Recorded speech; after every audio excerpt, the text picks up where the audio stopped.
नमस्कार। हिंदुस्तान पोस्ट के इस खास कार्यक्रम में आपका स्वागत है।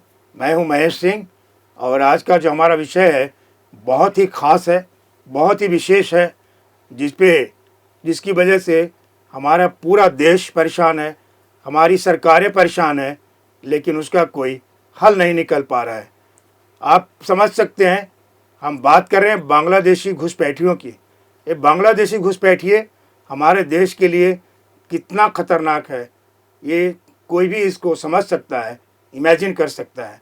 तो इस विषय में आज हम बात करेंगे और इस बारे में बात करने के लिए हमारे साथ स्टूडियो में मौजूद हैं हमारे सहयोगी अमन दुबे। अमन दुबे से जानते हैं कि बांग्लादेशी हमारे देश के लिए, भारत के लिए कितना खतरनाक है।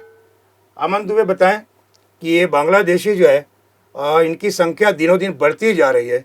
देश के सामने मुझे लगता है बहुत बड़ा खतरा पैदा होते जा रहा है। आपको क्या लगता है कितना खतरनाक है इनकी जो घुसपैठ है अपने देश में बढ़ रही है वो? पहले तो हमारे सभी दर्शकों को नमस्कार। मेरा नाम अमन दुबे।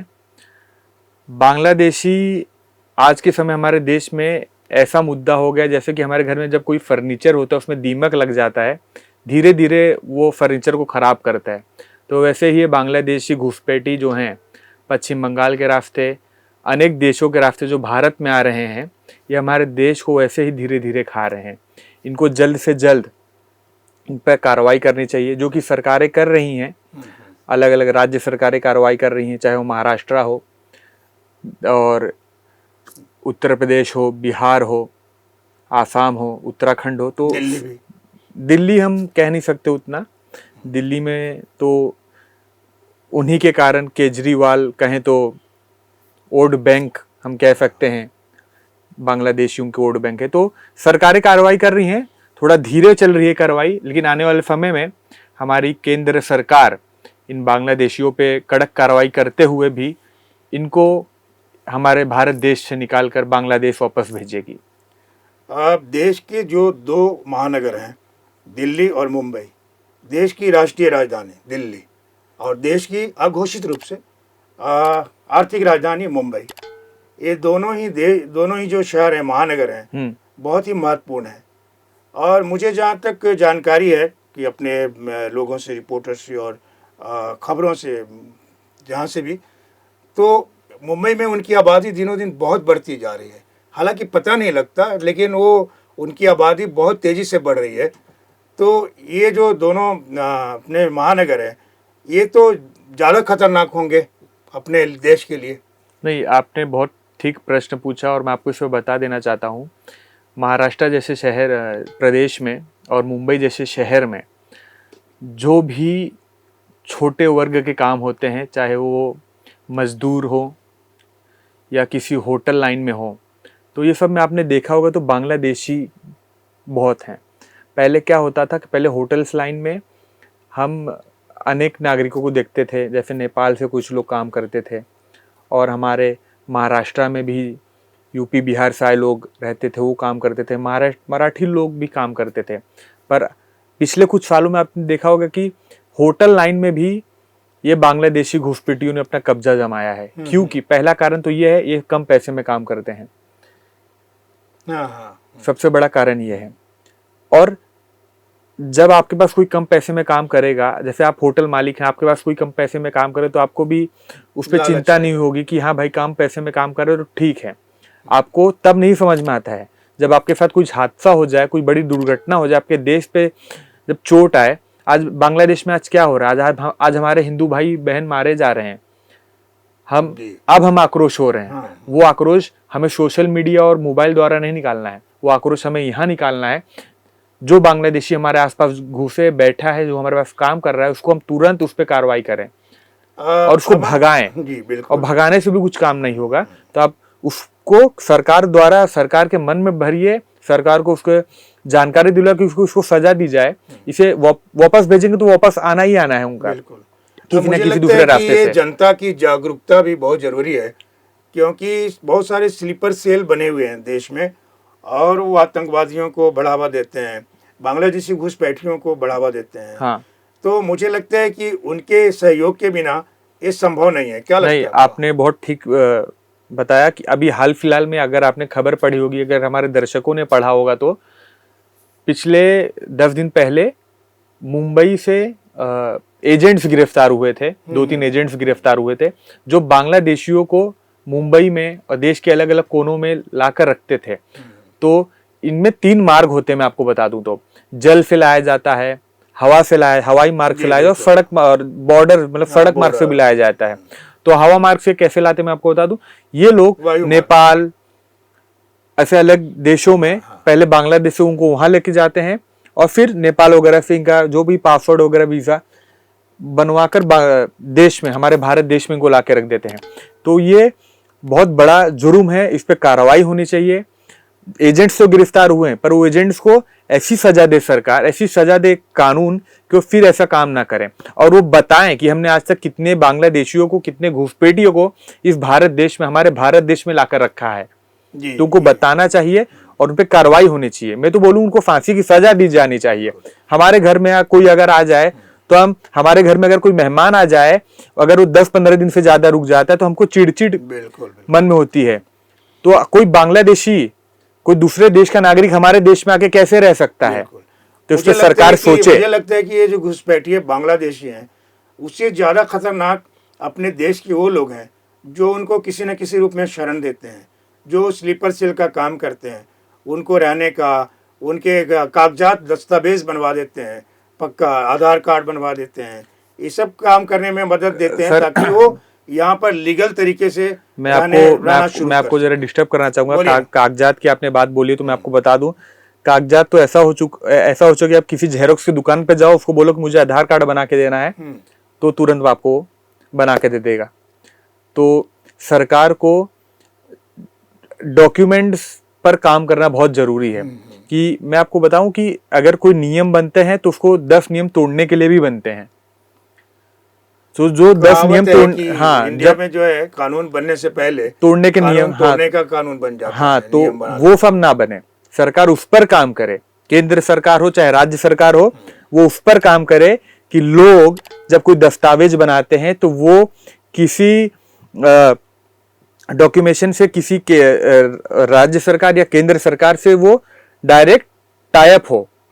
और मैं तो कहूँ इसमें हमारे देश के जो विदेश मंत्री हैं F Jaishankar, doctor F Jaishankar, उनको खुद इस टीम की लीडर अपनी कप्तानी करनी चाहिए इस चीज में। आधार कार्ड तो कांग्रेस ने लाया था, कांग्रेस शासन काल में आधार कार्ड, लेकिन आज आधार कार्ड हम बोलते हैं आधार कार्ड हर चीज में लगते हैं, सिम लेने जाओ तो आधार कार्ड लगेगा, हर चीज में आधार कार्ड लगता है, लेकिन आधार कार्ड के कितने मिस यूजेस हो रहे हैं वो भी देखना बहुत जरूरी है। बिल्कुल बिल्कुल। तो डॉक्यूमेंटेशन में हम कहीं ना कहीं बहुत पीछे हैं, उसको हमको आगे लाकर सुधार करना चाहिए। मुझे 2-3 फैक्टर लगता है कि इम्पोर्टेंट है। एक तो वोट बैंक की भी राजनीति बड़ी जबरदस्त है देश में।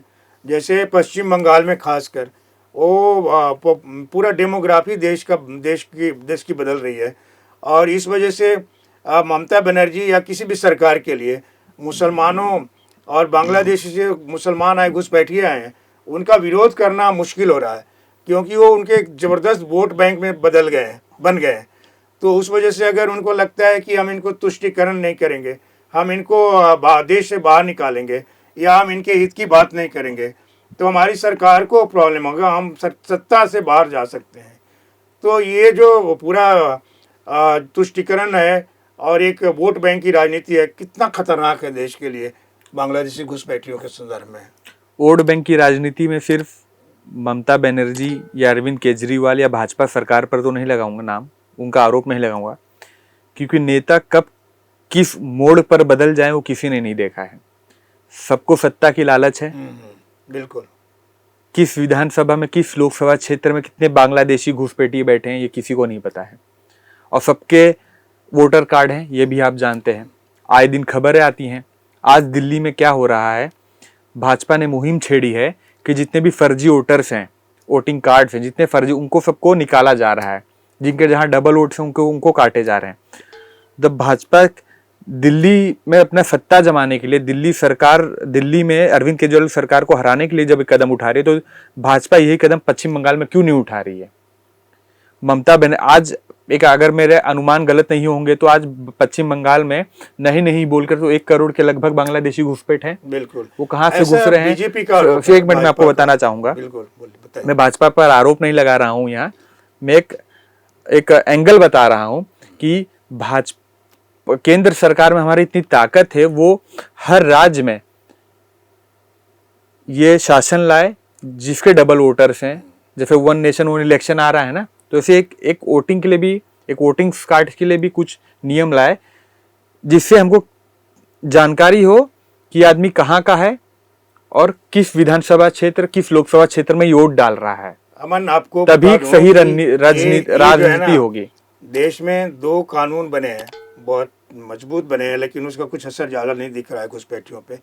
एक तो है सीए मतलब ये है कि देश से जो बाहर से आए हुए शरणार्थी हैं देश में, अपने भारत में, उनको गैर मुसलमान, जैन, बौद्ध या दूसरे जो है हिंदू, उनको नागरिकता दी जाएगी। 2014 के आसपास, उससे पहले आए हुए हैं उनको भारत की नागरिकता दी जाएगी, लेकिन मुसलमानों को ये नागरिकता नहीं दी जाएगी।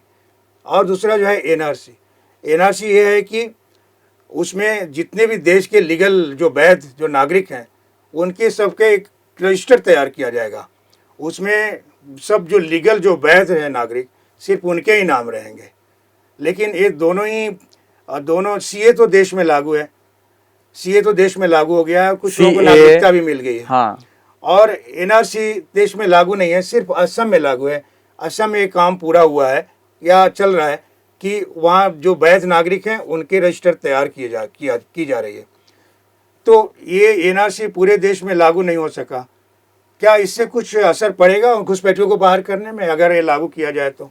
देखिए, अगर एनआरसी लागू होता है, जिसे हम नेशनल रजिस्टर ऑफ सिटीजनशिप बिल्कुल बोलते हैं, अगर एनआरसी देश में होना ही चाहिए, लागू होगा क्यों, होना ही चाहिए।